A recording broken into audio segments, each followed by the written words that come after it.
everyone. Is everybody here?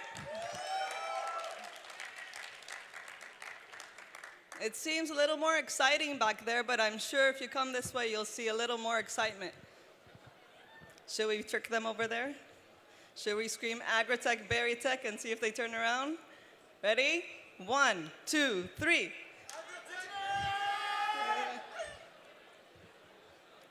Hey, not loud enough. Should we try one more time? 1, 2, 3.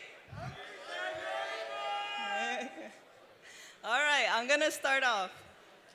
First and foremost, I would like to thank everyone for having me here today. As being originally Lebanese, it's nice to see the whole agriculture ecosystem come together, especially when agriculture defines education, culture, and politics. So in the long run, you might be able to actually make a greater impact than just the agriculture ecosystem. But today I want to take you through a journey. I want to take you through a journey of the present, the past, and the future world menu. Let's take a step back of the present menu. Let's take a look of what is happening today. Now, I love to eat. I'm a big eater. But to be honest, I've become so bored of the world's menu. And I'll tell you why I've become bored. I've become bored because I know we are aware of 12,000 edible species. Yet 95% of the food we're eating in today's world menu is made up of 30 edible plant species. I don't know about you, but that is extremely boring for me. Imagine the amount that we could be eating. We are eating, in today's world menu, less than 1% of what we're capable of eating. 7.5 billion people in this world, 3 billion in the workforce, 1.2 billion are in the agricultural workforce, 570 million family farmers who are producing 80% of the food we eat. Now, with less than 1% of the world's menu, imagine the number of taste palettes that have gone missing. Imagine the amount of value chains that have gone missing, defining local cultures that have gone missing. And we continue to aim that we want to produce more of what we are currently doing. Let me give you an example of my trip to Mexico. When I was in Mexico, I was out in the Oaxaca village, and I met a little further out, and I met with one of my local partners. And when we were there, of course, discussing with some of the farmers around, I got a little hungry, and my local partner told me to eat from Maria. I said, okay, I'm gonna eat a tortilla. What different can it be from this tortilla? I guarantee you, I've never had a tortilla as tasty as Maria's tortilla. Because Maria's, she's making tortilla from corn, from heirloom seeds. Seeds that have passed on from farmer to farmer, that have made taste that you have never tried in your life. I never noticed, and I'm sure you haven't realized how many varieties of corn there are. We have blue corn, red corn, purple corn, and every color in between. But we only think, based on our current education system, corn is yellow. That's not the truth. When I educated my son about that and he went to his nursery and colored corn as blue, the teacher asked him, why is your corn blue? He said, because corn could be blue. When she spoke and she knew what I did, then we started a little program together to teach the nursery kids about different types of fruits and vegetables and what's around. So let's look at the world menu, and let's look at the challenges we're facing with today's current menu. We're looking at a challenge that by 2050 we have to produce 70% more. We have 40% of the people in the global workforce who are working in agriculture, but only 4% of the global GDP is coming from agriculture. We're going in the opposite direction of SDG 2. 38 million more people have become hungry because of conflict and immigration. And if we don't do anything about our rural areas, more people from rural areas will go into terrorist organizations, and more people will be immigrated. So this is a problem, if we don't fix, will only continue.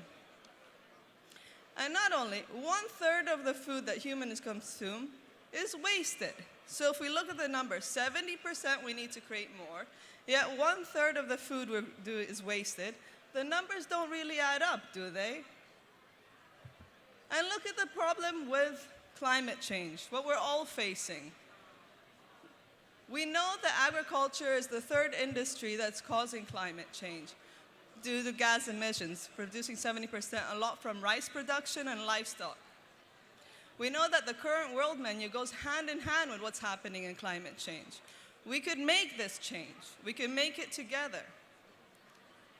And more importantly, farmers are going into retirement age, yet there's not enough farmers' income to get their children to want to continue the jobs that they're doing. We might be losing instinctual knowledge from farmer to farmer. This is not something that computers or technology could take over. Farmers' instinctual knowledge is something, a knowledge economy that could go extinct if we don't take care of. This is something we have to take seriously and something we have to work together to move forward with. And the only way to solve that is to create farmers' incomes to be able to produce and to be able to generate their own incomes so that the young see agriculture as a fruit basket opportunity. The current world menu is not made up for the 570 million family farms who are creating 80% of the food we're eating today. It's made up for the 20%. But the question is, why? Let's take one step back and see why this happened. Why did we end up making this type of value chain today? And it's not because of the greedy conspiracy theory. It's because of logical reasons. Farmer fragmentation, they were dispersed, too many, and it was very difficult to transfer information. Dissemination was very complex. So in turn, we ended up creating large economical units. Complete sense, no one to blame, but today we have an opportunity. We have new opportunities. We're more connected, and we have the ability to increase information dissemination. Now's the time to put family farms back into the center of the food value chain. Farmers will start to produce less we'll start to use less to produce more. And in turn, with new technologies, of course, we're going to have with robotics and sensors and so forth, we're going to be able to eventually create more profitable, efficient, safe, and environmentally friendly places. But the problem still remains. How can you create the trained, skilled labor we need? Where are we going to find them? Our solution? Future Agro Challenge, a global network that seeks innovative, forward-thinking farmers and innovative agro-innovators from around the world, creating global solutions. Global, I say, as local solutions with global opportunities. And also global, I say, because at the end of the day, the food value chain is globally interrelated. We can't deny that.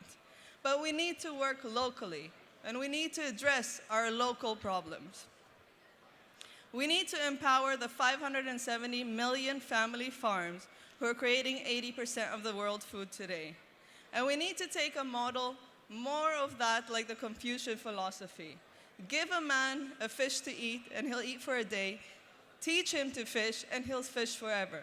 And this is what we need to do with our farmers. We need to bring them closer to the innovation ecosystem.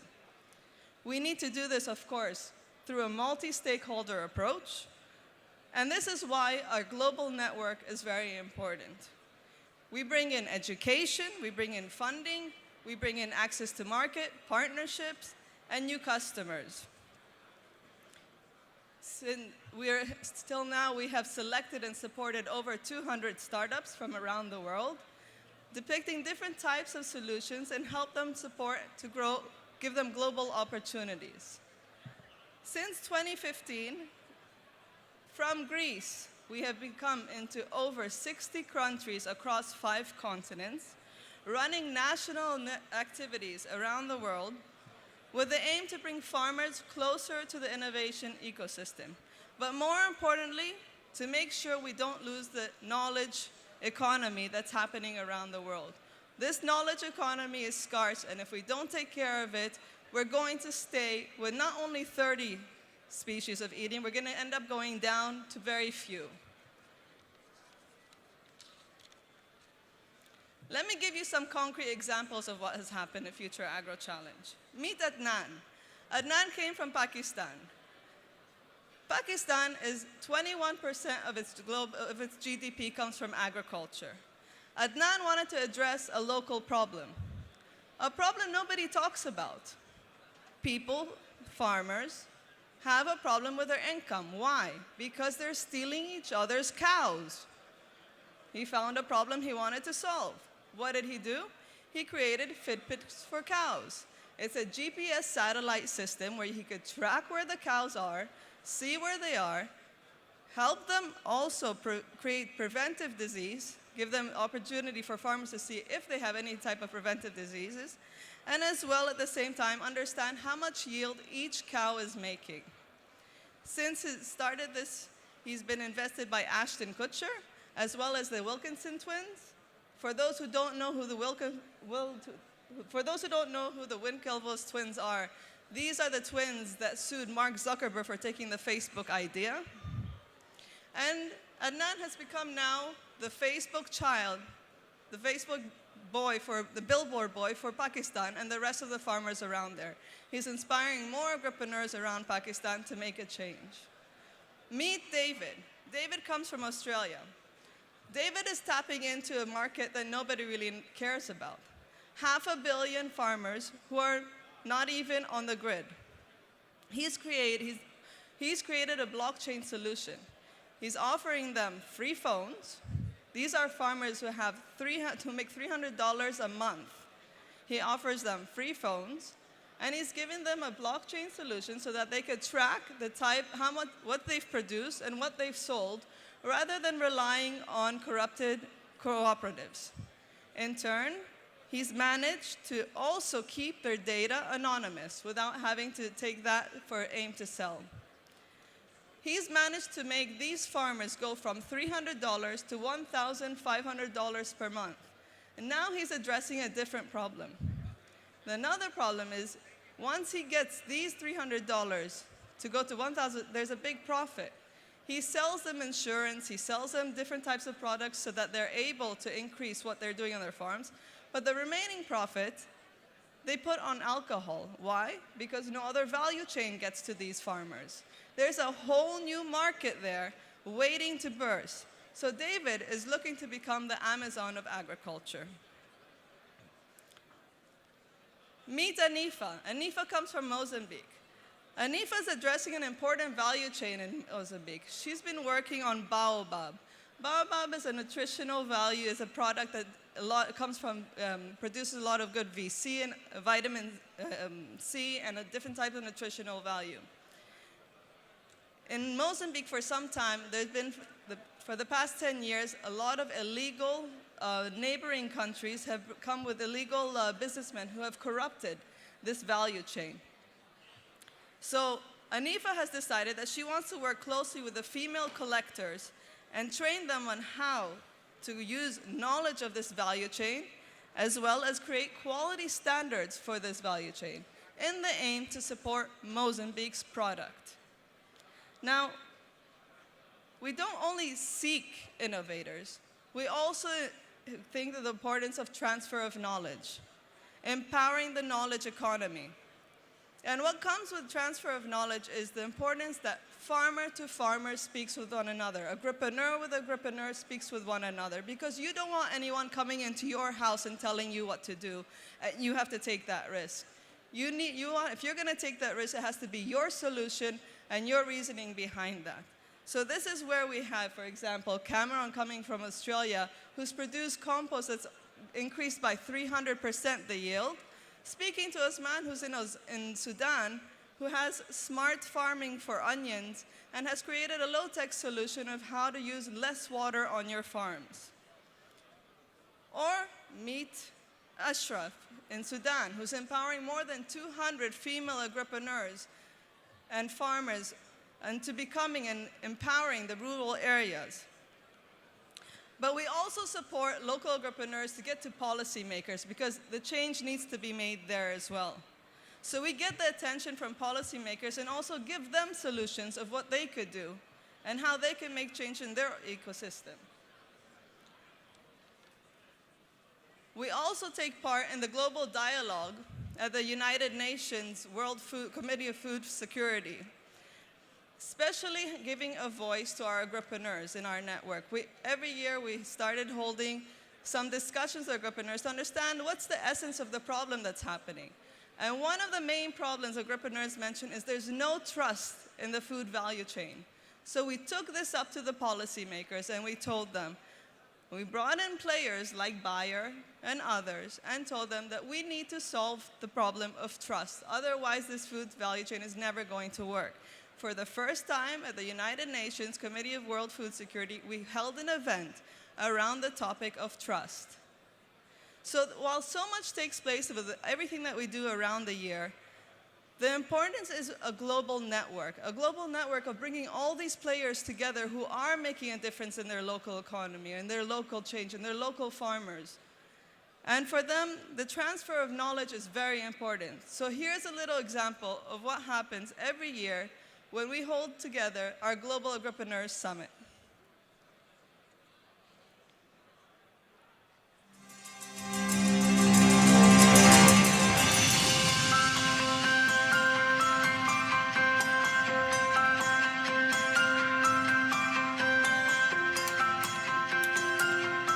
My FAC experience this year has been amazing.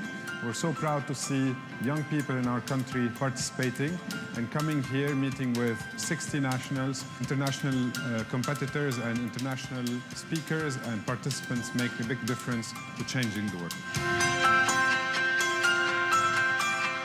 A lot of opportunities, or some are more related to emerging markets, others could have an impact globally. To attend this FAC conference was really inspirational. What I found particularly inspirational was to find myself on the cutting edge of new technologies, new developments, those that is broadening our horizons, to have a peep into the future.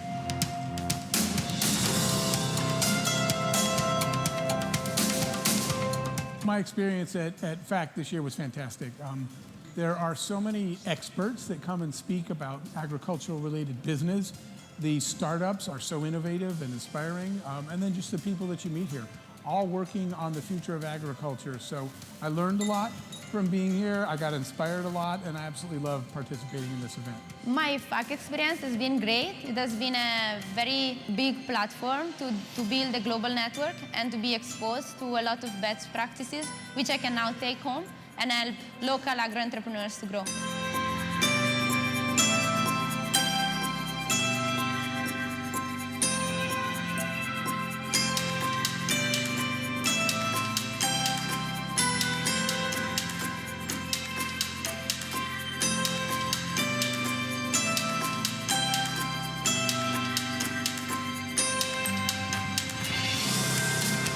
The ideas behind each and every one of the projects has not just the seeds for success in and by themselves, but also the opportunity of learning from the other agripreneurs, and for creating this whole FAC experience can have a multiplying effect throughout the world. And following the result of FAC, we've had news and exposure all over the world that's really skyrocketed the recognition of AgUnity and the work we're doing. For agriculture competitions, FAC is one of the leading competitions I can find in the world. Future Agro Challenge. Future Agro Challenge. As the FAC. Of course, you guys.